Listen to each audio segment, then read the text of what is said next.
friends, it's Gwen. I'm back today with another scrapbooking tutorial. For today's share, I'm using Cocoa Vanilla Studios Sun-Kissed collection, and I'm making a bright, happy and fun summer themed page. I also want to chat to you a little bit about getting started and how sometimes, even though you might really want to create, getting started is the hardest part. This particular project was inspired by my photo, and that is a great place to start, but there are other options as well. I'll get into those as we go along. I have gone ahead off camera and back the cut file. I'm using the exclusive for the Cut of the Month Club over at Cut to You. I'll leave some details for that in the description box below. And yes, I am using a little bit of mixed media for my background. I've pulled out a sunburst style stencil. I am going to emulate sun rays, kind of, because sun rays aren't blue.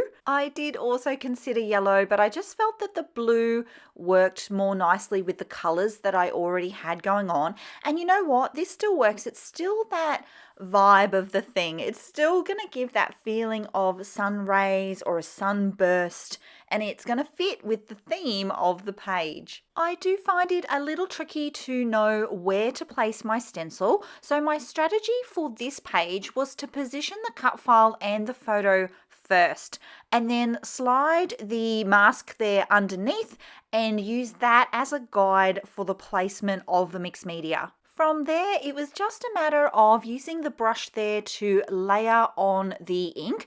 And the thing I love about the distress ink is that the colors that I have in my stash are quite subtle, and it does take a little bit of work to build the color up. I like that because I can really control the depth of the color that I'm going with. With that all done, I do go ahead and add some stitching. Really love the texture that provides for the background.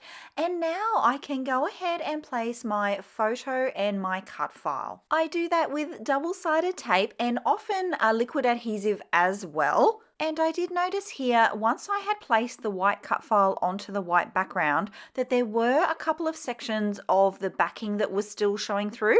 So I just trim them off and make sure that's nice and neat. It's these little details that can take your scrapbooking to the next level. In this collection, there was a pattern paper that had florals all over it, and I have pre-cut a lot of them out. So I do have a couple to choose from, and I'm going to use those as my anchoring points for my visual triangle.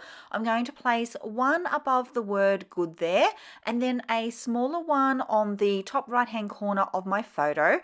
And then I'm not sure about the placement of the one down the bottom. You'll see I do audition a few things here and there. Spoiler alert, I actually only end up with these two clusters. So I am a rule breaker.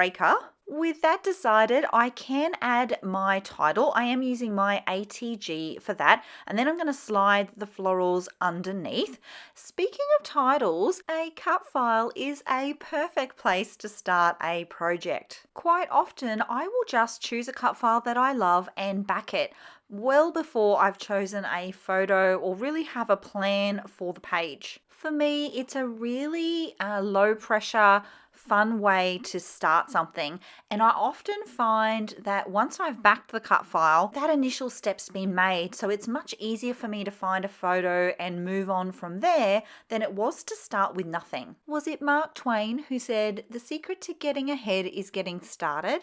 I know for me that's definitely the case. It's the starting something that's always the hardest part. With the position of the florals now decided, I did take a flip through the ephemera pieces in this collection. I like to make super quick decisions when working through this process, so if I think I know where it will go on the layout, I will audition it very quickly, but otherwise anything that I know won't work goes back into the bowl. Anything that's a maybe stays on the table. I find it quite tricky sometimes to make decisions. I definitely get decision overwhelm, and that is often made worse when I have lots of choices of supplies. So this is a really good way for me to exclude things and allows me to focus on just the items that will work. Speaking of supplies, they too can be a great way to start a project. For me, this really works best when I'm super inspired by a collection. If it's a collection that's been kicking around my studio for some time, I find that it doesn't work so well and I'm much more inspired to get started with a photo. But for brand new collections, if they're just new to you, you can be really excited about using them, and that can really help with the momentum of getting started. So I have decided on a few of the die cut pieces. I've got a bit of a subtitle under my cut file. The cut file says good things ahead, and then the subtitle, it says nothing but sunshine and blue skies. I also decided on the super cute watermelon just because it felt the same. It felt summery. It's part of the vibe of the layout. Is anyone else having flashbacks to the castle? Is that just an Aussie thing, or did that movie go worldwide? I think it went worldwide. Anyway, I hope that you get that reference. I am going to go ahead and fussy cut out the butterflies, and I'm going to use those in 3 places around the page. Remember, I was going to do that with the floral elements, and we decided on just the 2. So the butterflies will do a great job of creating that visual triangle and leading the eye around the page. I'm also going to pop them up on some foam just for added dimension. I do like elements sitting up a little bit high on top of my mixed media, just a thing that I like, not a rule. I do think they are the perfect addition for this layout. The placement of these elements on the left I'm happy with, so I am going to lock those in as well. And I wanted to ask you about what you thought about starting a layout with journaling. I haven't done this, but I'm going to try it. I've been doing a lot of thinking lately about why we scrapbook and sort of stripping away the things, I guess, that are associated with this hobby.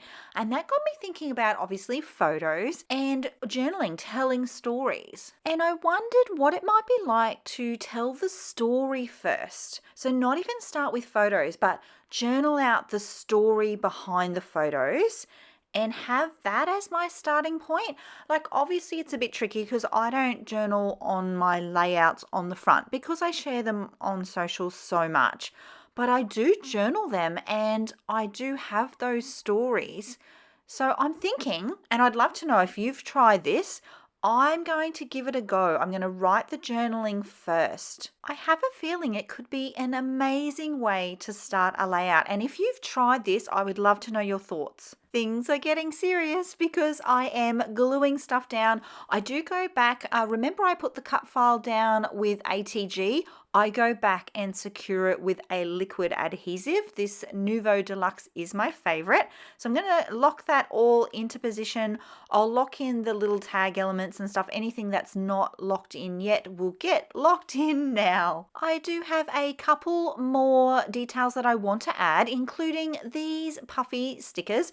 Love the extra texture that they add to the page. They're really soft and puffy, these ones too. I also want to add in a couple more of the accessory stickers. They have these really super sweet sentiments, and I love how they kind of help tell the story. So I am going to add 3 in total to the page, and those get raised up on foam as well. Thanks so much for being here, my creative friends. If you like the way that I scrapbook or the way that I chat about the way that I scrapbook, I would love it if you'd subscribe to the channel if you're not already. If you're anything like me, you'll have a bunch of summer-themed photos in your pile waiting to be scrapbooked. If you're looking for even more ideas, be sure to check out this video right here. I'll see you all in the next video. Until then, bye!